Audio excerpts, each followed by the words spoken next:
This is Feminist Wellness, and I'm your host, nurse practitioner, functional medicine expert, and life coach, Victoria Albina.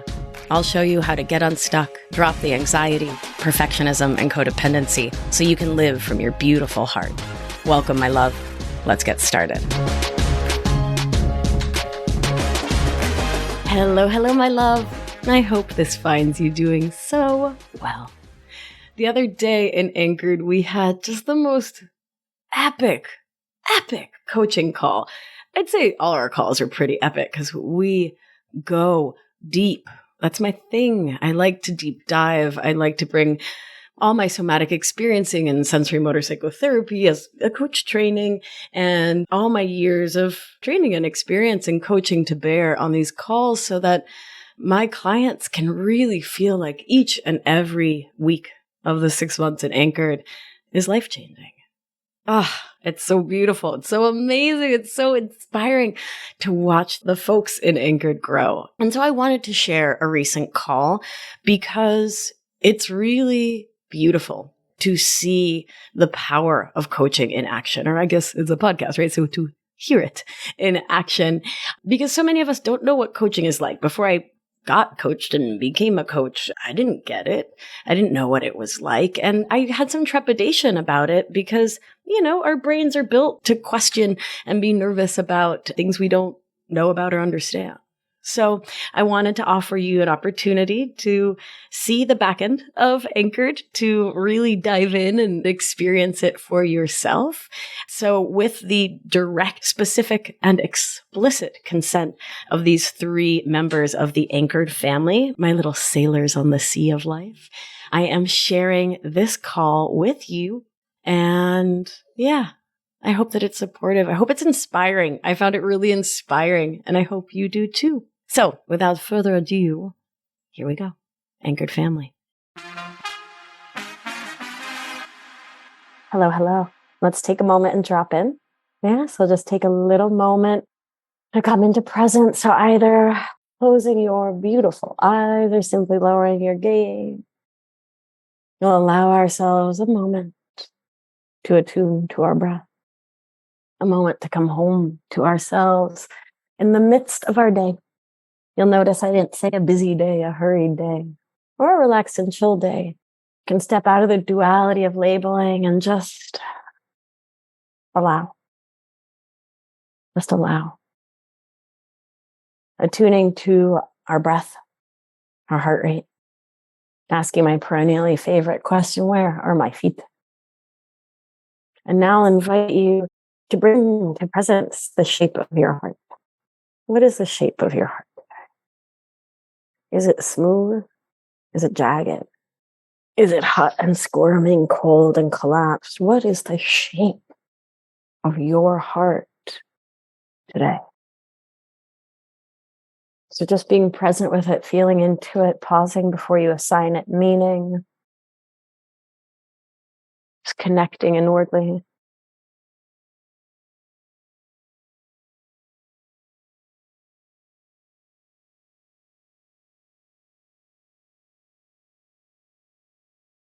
And perhaps that's where you pause today, right? With that embodied presence in your own heart. Perhaps mind has curiosity around meaning. And so you allow yourself to check in with meaning. There's nothing wrong with meaning making, as long as it's a conscious decision. So checking in, getting present,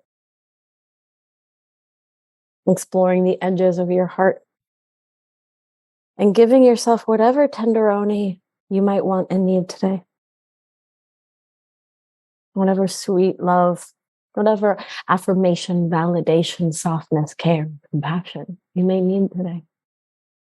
Whatever encouragement. Whatever neutrality. And just soft presence being.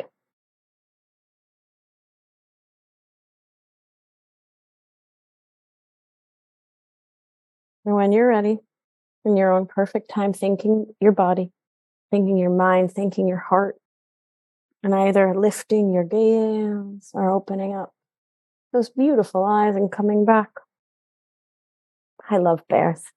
Hi, hi. Welcome to everyone who came in while we were dropping in. All right. Hello, how are you? I'm doing well. How is your demure self today? In those Good. glasses. Yeah, really Thank demure. you. I was wondering how I was going to look because I took a shower Fabulous. and just pulled my hair back. Amazing. I was like, how am I going to look when I look at myself for the first time? Wonderful, as always.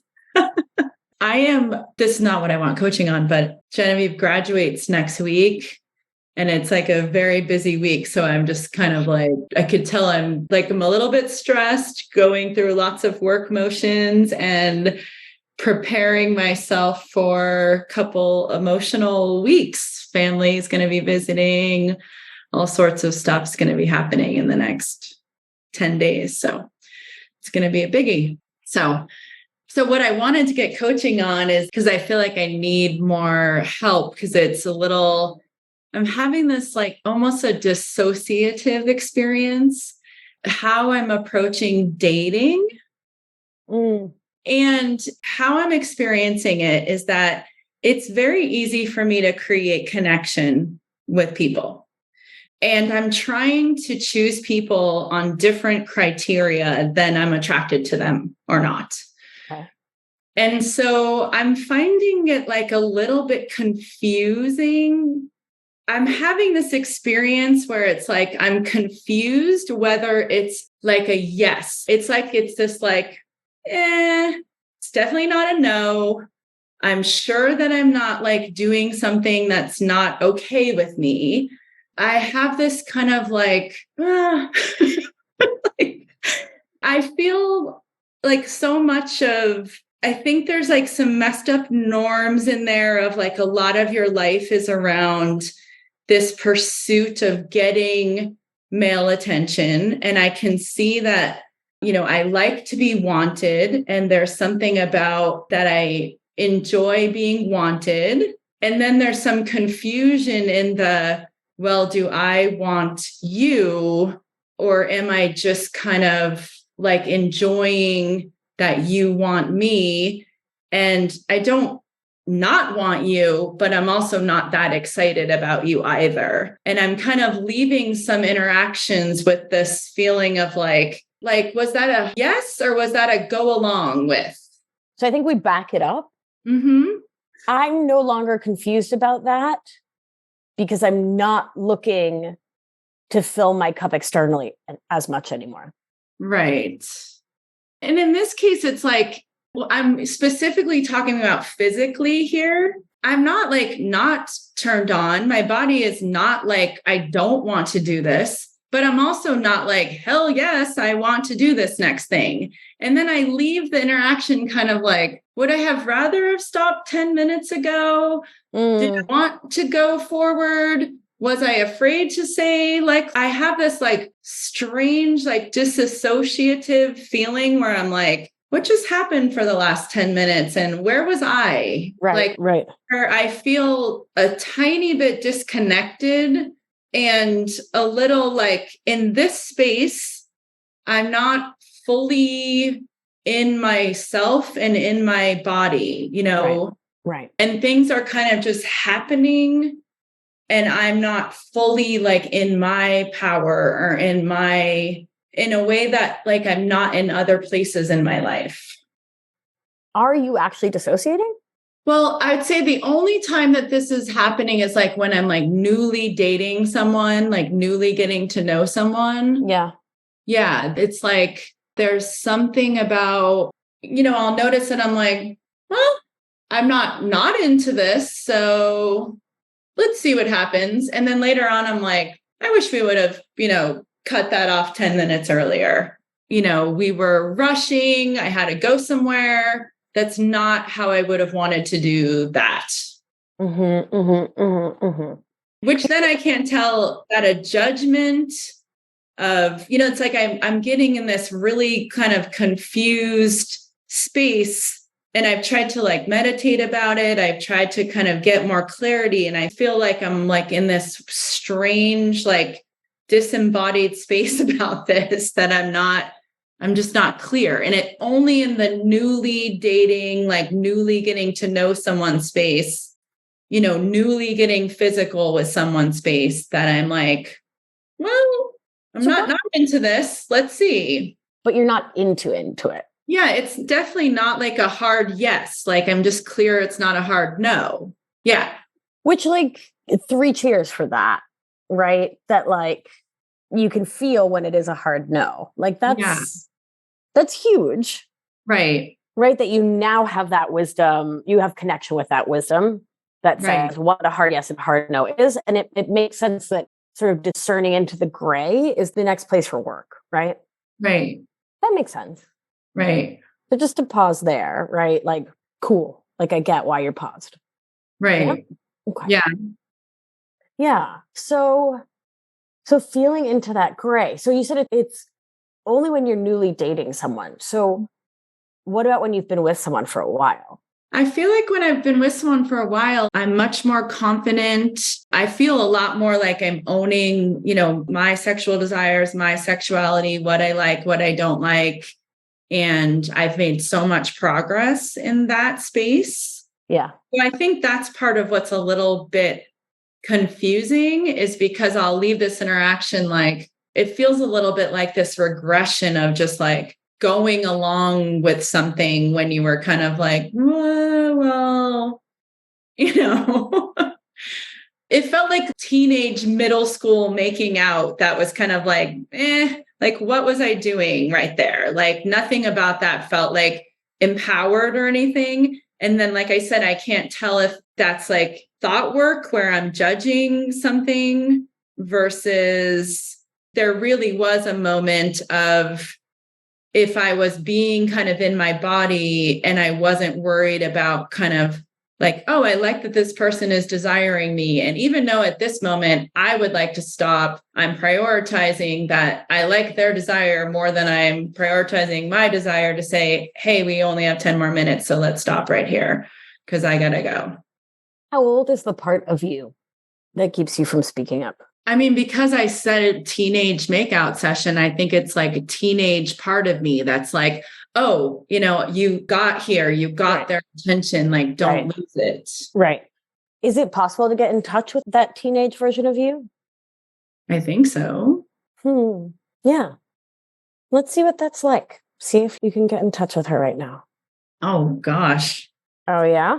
Yeah. Okay. I got like immediate download of information. All right. What did we learn there, Tiger? Okay. Well, so teenage version of me, I had a lot of like judgments that were put on me, like nobody buys the cow if you give them milk away for free. Sure. Lots of like, you don't do that. Right. And then I also had, a long-term boyfriend who was very desirable to other girls. And I got like a lot of feedback of like, you're going to lose him because you're not doing what he wants you to do. And so it was like this constant push and pull of like doing just enough, but not everything, so that I could keep like both sides happy. And we went out for a long time and I did not lose my virginity. Like, my girlfriends were making fun of me by the time like, we had sex. Like, my girlfriends were pressuring me and nothing about it was for me. And then once we actually had sex, like, I lost all of the things I liked and all we did was have intercourse. Like, we did not kiss, we did not make out, we did not do anything after, like, once we had sex. Yeah. It was like 2 minutes, done, like, that was it. And then I think there's some, like, all the things that I actually liked about the making out, the exploring each other, everything that was fun, like, went away the second that we had intercourse. Yeah. Okay, so now I'm actually super clear, is that it wasn't that I didn't want to on Friday night. It was definitely the judgment afterwards, because we happened to be like on the couch in the living room. It like reminded me of like teenage, like, making out.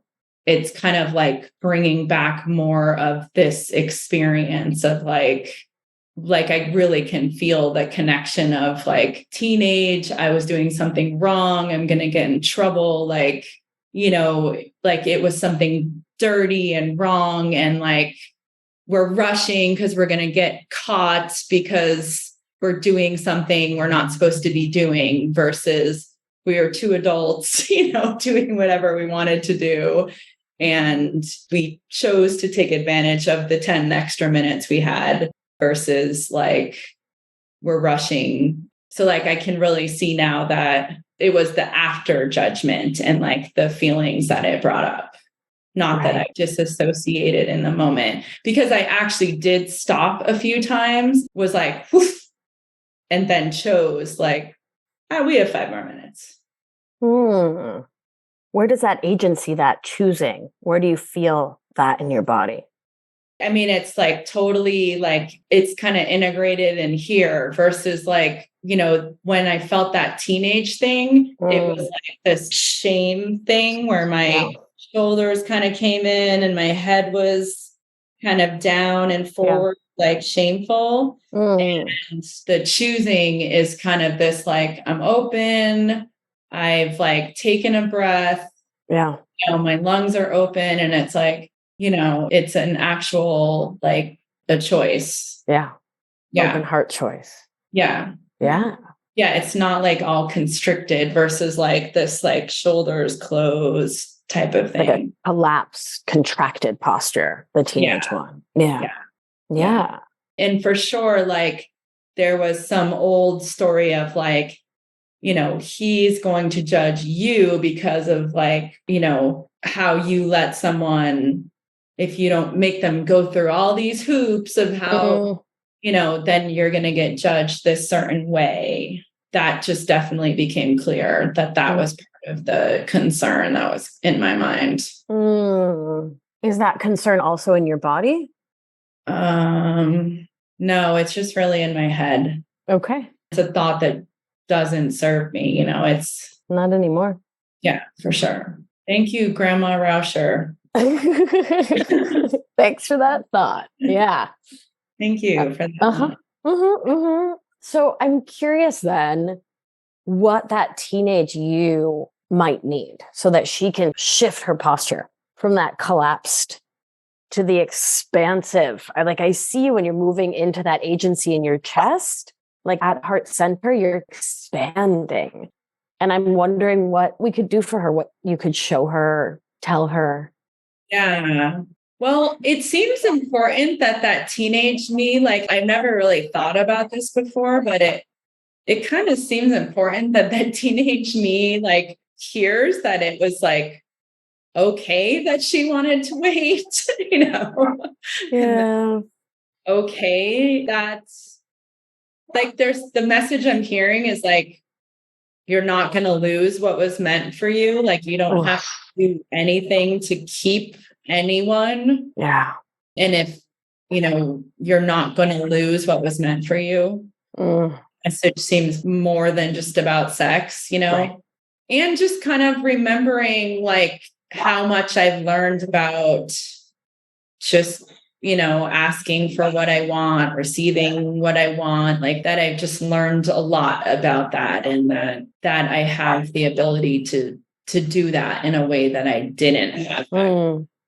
Yeah. Yeah.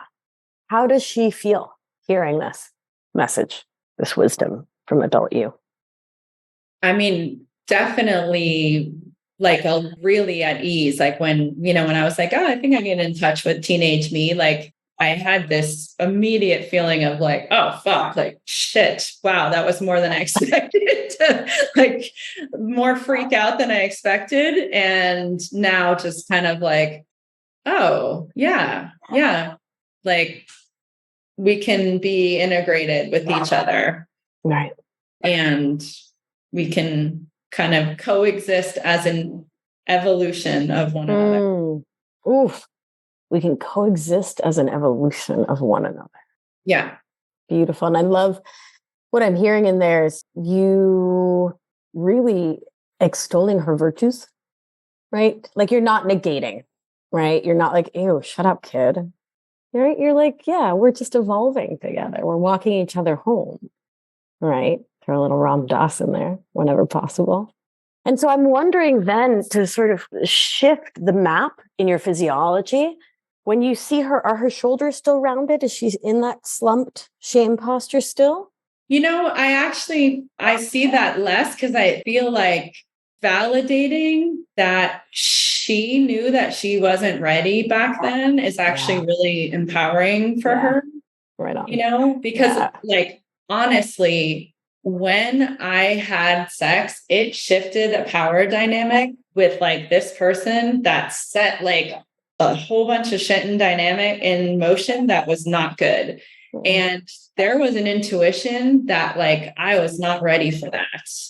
And I think kind of validating that is important, for her. And then also validating that there is no shame, there is no shame in sex and there is no shame in being a sexual being. And that part I think has already been like, well, of course you can still have these moments where those stories come back for you, but I think I'm working on that in many ways and have been for the last few years. And that's also been, helps to help her stand tall. And is there anything she wants or needs around her posture right now? Like, would it be helpful to run your hand on her spine? Sort of, how it like a yoga adjustment, right? Just to like adjust her chest upward. She might not want that. So I kind of asked and tuned in a little bit. And what I heard was just part of why this happens is just, no breathing, complete contraction, like just complete protection walled off. And then I just kind of put my hand here and I just was saying like, breathe, baby, breathe. It's like, it's okay. You can breathe. And it was like a little bit of like, let's just kind of co-regulate together. You can breathe. And that just felt super calming for me, for her. And it reminded me also of like, Genevieve, when she gets like dysregulated, like she can't breathe. That's what it was feeling like. She just can't breathe. Yeah. So, yeah. How would it feel to take a really big, deep breath with her right now? Good. Yeah. I also wonder, this just crossed my mind. Let's see how it lands. If offering her a tool to support breathing, like using our VU sound, right? That foghorn sound that calms us out of sympathetic. I wonder if that could be a nice tool for her to have. What does she think? I like it. Yeah? Okay. Yeah. Shall we try it together? Sure. Okay, so we're going to take a breath in and I'll invite the whole family to join us here. We're going to breathe in and we're going to breathe out and make a VU sound like a foghorn and let the ooh go until there's no air in your lungs. So breathing in and out. VU. Yep. Yeah. Good. Good. I'm curious what she might say if you asked her if she feels like you're her ally right now. Definitely. Hell yeah. Oh, hell yeah. Yeah. Right on. Yeah. Beautiful. Yeah. And I also like just heard this, like, like stop trying to figure it out. Like just you're doing something different. Like stop trying to figure it out. It'll all just keep going. Yeah. Yeah. The less I try to figure out using my brain, right, and more I come into presence and just let myself be with it, the more better it turns out. Much more better. Oh, please, every single day. Like, let me find more better right now. Yes. Right. And the pathway through is always intentional presence. Yeah. Right? Yeah. That's pretty cool. Thank you. Thank you. I wasn't expecting that, but that's why I asked for help, because I was like, there's something. I'm not sure, but yeah. Thank you. Always such a pleasure. Thank you for asking for support and coaching. Thank you. All right, family. We got new family members today. It's very exciting. So excited to welcome them today. All right, so I'm going to bring Peggy up for some coaching. Yay, yay, yay. Hi. So one thing that came up that's huge that was said between your conversation was she said, like her teenage person said, or she's telling her teenage person, it's okay to wait. You won't lose what's meant for you. And I went, oh my gosh, that message I felt was meant for me in this situation. So here's why I want to bring it up. So I'm going to be a grandmother any moment now. And it's very exciting. And my son and his partner have said, I would just check in with them, like not every single day, but a little bit and just say, hey, how's it going? Maybe today's the day. Well, my son last week texts me and he says, my partner would appreciate you not communicating with us because she's feeling anxious about, and I get that, like they want their time and everything else. But they've also said, we don't want anyone at the hospital. You don't get to see the baby for a month because we're concerned about RSV and, the baby getting infected. In my mind, I understand all of this. They're the parents. They are caring for their baby. They want all of that. But as a grandmother, I only have one son.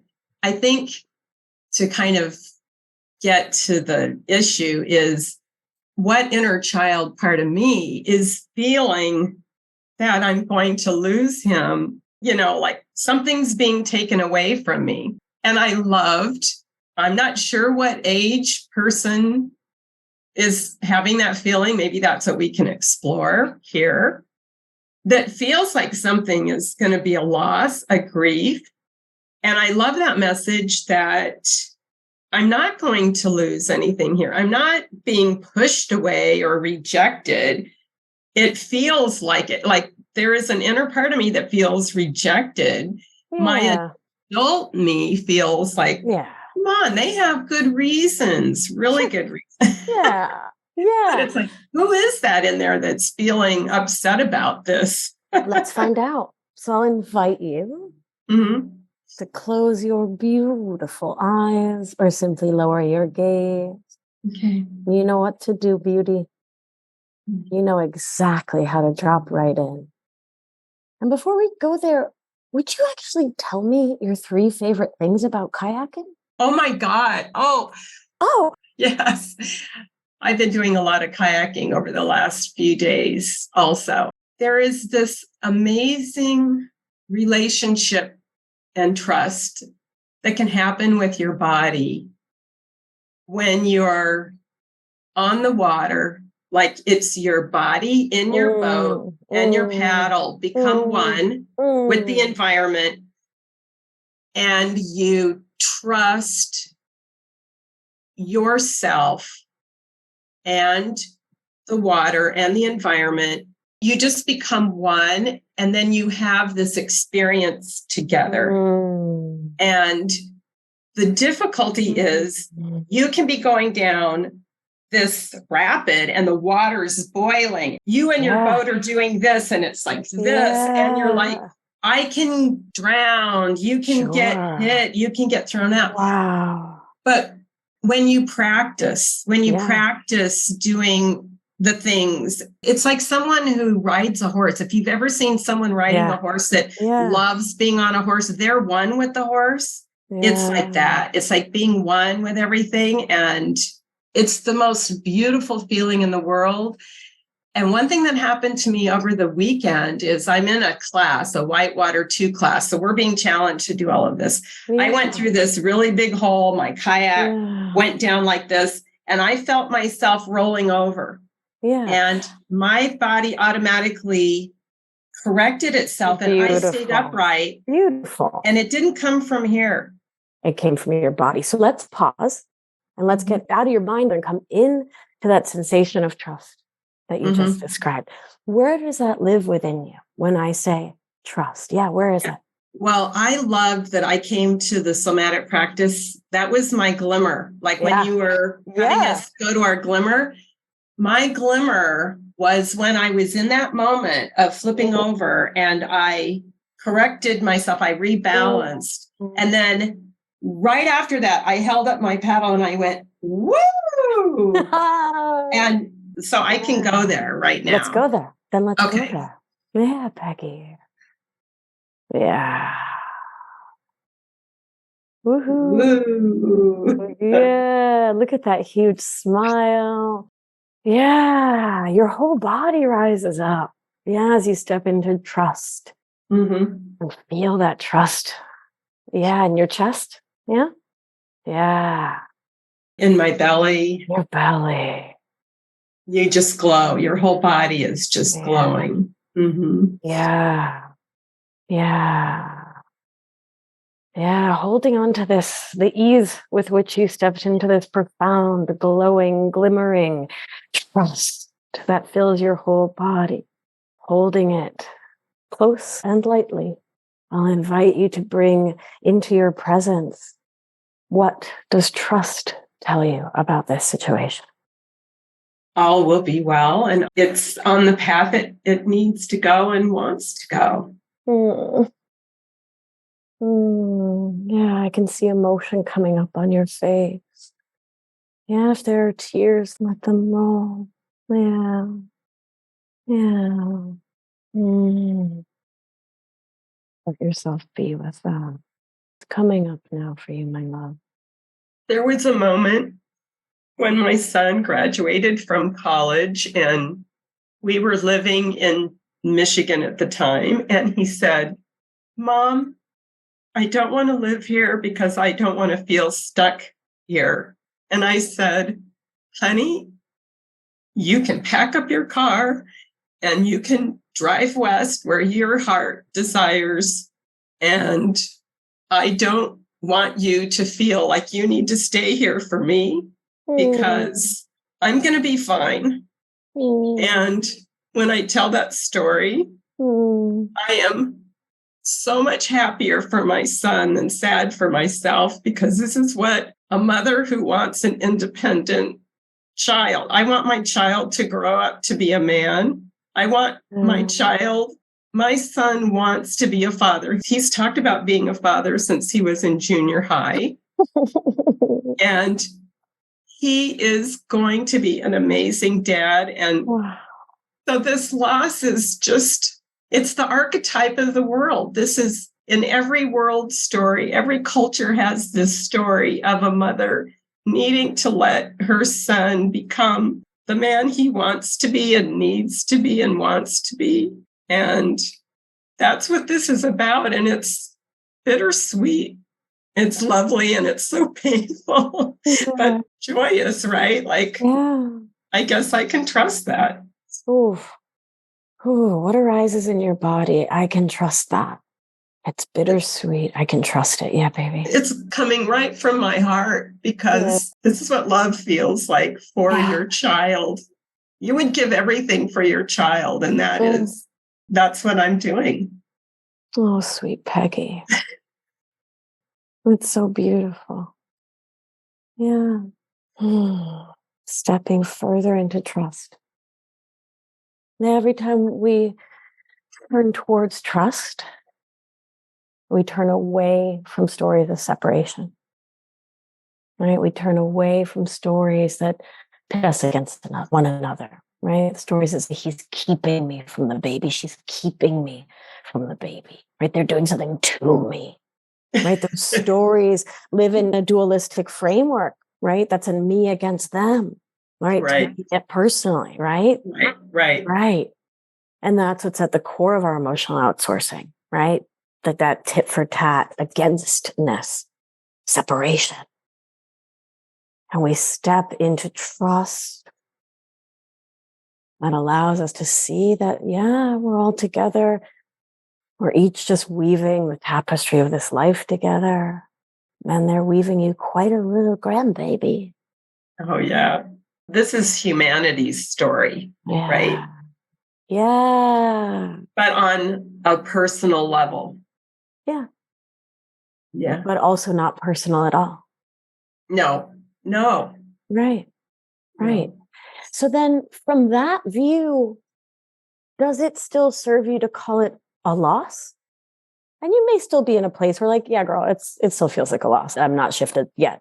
Back up. Well, this is the part that is so exciting is it's really the ending of one chapter, because to be a grandmother, I mean, yes, I'm closing the cycle of this is what a mother does. But when you become a grandmother and you start this new chapter of building this relationship with this lovely, lovely granddaughter, and then to think about all of these stories about, I love to hear children that say, my grandmother was so special to me. I get to be that person. So that's the most exciting thing now, to go, forget my son and his partner. Like, I have a granddaughter. Cutie. All right. So does it still feel like a loss? No, it's like, I am the luckiest grandma in the whole world. Oh my. Oh, well now. And how sweet of you to link it to my kayaking. Like, I would not have thought to go there.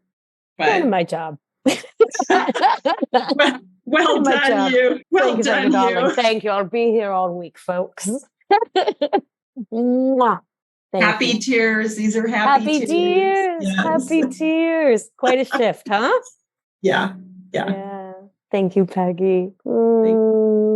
Thank you. I bow to you, Peggy, for your open heart and your bravery.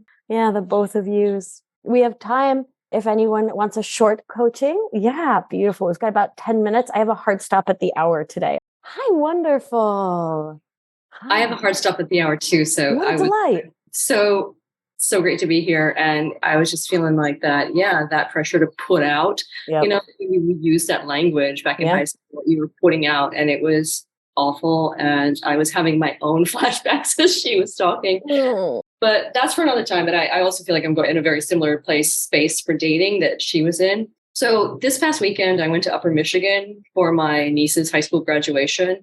And it was my family, an extended family. And I have to say, I really enjoyed aunts and uncles and cousins and loved those people and loved being around them. And my sister, but my father. So in a nutshell, this is what happened. So my father is a very cranky, irritable individual and always has been, and very quick to anger. And so there was one moment where it was me and my mother and father in the car, and they're constant, my mother nagging and my father basically biting my mother's head off. It's 10 minutes of it, but I was just there and sort of there and not there at the same time. But I realized that this is also continues to hold me back in my search for, if I am ever searching for a partner again, is that my father. So, there's so much heavy drinking in Upper Michigan. It is the heaviest drinking place. This is pounding beers. It's 3:30 in the afternoon, 4:00 maybe. We're at the Night Owl, this bar in Norway, Michigan. And my father and my brother-in-law, because my brother-in-law is a big heavy drinker too, they're shots in a beer. I counted 5 shots on Friday afternoon. And my Uncle Ron, who is sort of this upstanding citizen, I saw him, he's married to my father's sister. I saw him judging them, right? Look at Eddie doing shots. I wasn't really judging them so much as I was noticing, but that uncle judging was I saw it. So even though I live a long way away and have my own life, there's something about me not wanting to bring a partner into that situation. It's that child not wanting someone to witness that adult's behavior, and that adult's behavior I can't control. And that behavior has been going on my entire life. Okay. What do you fear would happen if you took a partner there? They would take one look around and be run screaming. Is that your person? Reject me. Right. Would your person reject you? Probably not. I'm just going to come out here in defense of you, or protective energy, mama bear of fuck no, babe. Your person will say, oh, Kim, yeah, this is rough. Let me love you up harder. And I am accepting no less for you. it was interesting this time to see and watch this behavior and not have my nervous system react, because in the past, my nervous system would have been reacting. And in this case, I was just watching this, right? And I was thinking that I wasn't getting in the car with this man. I was not going to be driving with someone who's been drinking. I was not. Everyone was. They're all like, oh, we can give you a ride. I'm like, are you out of your fucking mind? I'm not getting in a car with any of you. You're like pounding drinks like there's no tomorrow, right? And it just watching it and just watching my father, I couldn't help but feel very sorry for him, because that's how he's always been. And then they ordered this massive pizza and he just sat there and just like ate, like unconsciously, not the whole pizza, but a third of it, right? And I was just able to just be there. Other times I would come home from a visit and I would be floored for weeks by what I witnessed. And not anymore, So thank you for this program. And I think it should be witnessed saying that. And I have to know, I chose my husband in some ways because I thought he was a safe person to bring into that space. And I can't be worried about whether or not I choose a safe person next time who, I'm so trying to control, I guess, control the environment, control what they see, or control people that I can't control, an environment that I can't control, an entire region that I can't control. Hard scene. And it's an understandable desire, right? Particularly for us as kids who felt no friggin' control. Like, file under, of course you did, right? Like the biggest, of course you did. And so for me, what's helped me step out of that desire is to do what we always do, which is ask, what is the wound beneath it? What is the need beneath it, right? What is the inner child under that desire really needing? To be acknowledged, to be attended to by the adults in the room who are half in the bag. Right. So you're the sober adult in the room. Yeah. And once you can, you can already be that sober adult for yourself. Yes.